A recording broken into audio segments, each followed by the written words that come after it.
New Zealand's South Island rests at the bottom of the world like a gentle secret. It's where mountains rise from turquoise lakes, where glaciers carve valleys that have witnessed thousands of quiet years. This isn't a place that shouts for attention. Instead, it whispers through golden tussock grass and mirrors itself in still fjords. The South Island feels slower, wider, and somehow softer than you might expect. Many travelers find themselves returning, not because they missed something the first time, but because they need that particular kind of peace again. Let's wander through this landscape together, slowly and without rush. Queenstown is often called the adventure capital, but there's a quieter rhythm here if you seek it. Early mornings along the lakefront are calm, with joggers and swans sharing the path. The Remarkables mountain range earns its name at sunrise, when soft light catches the ridges just so. You can take the gondola up Bob's Peak without doing anything extreme. Just sit with a coffee and watch the lake below. Autumn transforms the town into rust and gold, especially around the gardens near the waterfront. It's easy to find a bench, a quiet cafe, or a lakeside spot where the only sound is water lapping against stone. This side of Queenstown doesn't need adrenaline to feel alive. Now let's move towards something even more untouched. Milford Sound sits within Fiordland National Park, where waterfalls tumble from cliffs so tall they seem to touch the clouds. The journey there is just as important as the destination, winding roads through beech forest and past mirror lakes. Rain is common here, but that's when Milford reveals its truest self, with hundreds of temporary waterfalls appearing on the rock faces. On a calm day, the fjord becomes glass, and Mitre Peak stands twice, once above the water, once below. Boat cruises run daily, and they're gentle, quiet affairs. Dolphins sometimes glide alongside. The scale of this place makes you feel small in the most comforting way. Bring a rain jacket, take your time, and let the silence settle around you. Next, we'll find color in an unexpected place. From late November through December, Lake Tekapo's shoreline blooms with lupins in shades of purple, pink, and white. These flowers aren't native, but they've become a beloved part of the landscape. The lake itself glows an almost unreal turquoise, thanks to glacial flour suspended in the water. At night, the sky opens up. Tekapo is part of an international dark sky reserve, meaning the stars here are astonishingly clear. The Church of the Good Shepherd sits quietly by the shore, a small stone building that's been photographed 1,000,000 times, yet still feels peaceful in person. If you visit, walk slowly. The light changes every few minutes, and each shift feels like a gift. This kind of beauty asks for nothing but your attention. Let's move now to something carved by ice. Franz Josef Glacier flows down from the Southern Alps, a slow-moving river of ancient ice.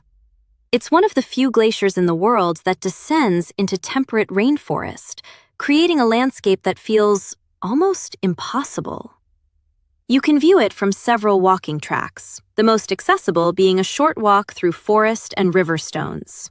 Guided walks onto the ice are available, though they require booking and a moderate fitness level. The glacier has been retreating in recent decades, a quiet reminder of change. But standing near it, hearing the occasional crack of ice or the rush of meltwater, still feels humbling. Dress in layers, weather here shifts quickly. The valley holds a kind of cold, clean silence.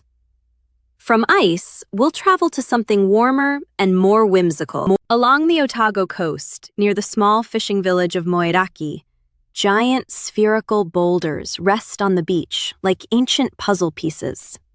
Some are cracked open, revealing honeycomb interiors. They formed over millions of years on the seafloor, slowly gathering minerals around a core. Maori legend says they're the remains of baskets washed ashore from a great canoe. Science and story both feel true here. The best time to visit is early morning or late afternoon, when the tide is low and the light is soft. You can walk among them freely. There's no entrance fee, just a small cafe nearby. The boulders don't demand anything. They simply exist, patient and round and strange. Now, let's visit a place that feels like the edge of the world. The Catlins is a stretch of wild coastline in the southeast, where few tourists wander. Here you'll find windswept beaches, native forest, and waterfalls that spill directly onto sand. Nugget Point Lighthouse stands on a dramatic headland, surrounded by rocky islets where seals and seabirds gather. The drive through the Catlins is slow and winding, best done without a strict schedule.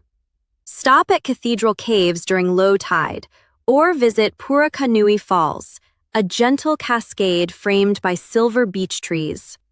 There are no big resorts here, just small towns with one cafe and friendly locals. It rains often, but that's part of the charm. This is New Zealand at its rawest and most honest. Let's turn inland now, toward Golden Plains. Central Otago feels different from the rest of the South Island. Drier, sunnier, with rolling hills covered in golden tussock. This is wine country, known especially for Pinot Noir. Vineyards dot the landscape around Queenstown, Wanaka, and Cromwell, many offering tastings with mountain views. In autumn, the region glows amber and bronze, especially around the historic villages of Arrowtown and Clyde. The Clutha River winds through it all, New Zealand's largest river by volume, calm and wide. If you prefer cycling, the Otago Central Rail Trail offers a flat, scenic route through old railway tunnels and past abandoned gold rush towns. There's something deeply satisfying about this landscape. Its openness, its warmth, its sense of time slowed down. Let's close with one final reflective view. New Zealand's South Island doesn't try to impress you. It simply exists, vast and quiet and breathtaking in the most unassuming way. Whether you're drawn to mountains or coastlines, glaciers or vineyards, there's a softness here beneath the grandeur. It's a place that invites slow mornings, long drives, and moments where you stop just to breathe. You don't need to see everything in one trip. In fact, you probably shouldn't. Leave some roads unexplored, some lakes unvisited, some trails for another time. That way, you'll have a reason to return. And when you do, it will feel like coming home to a place that was always waiting.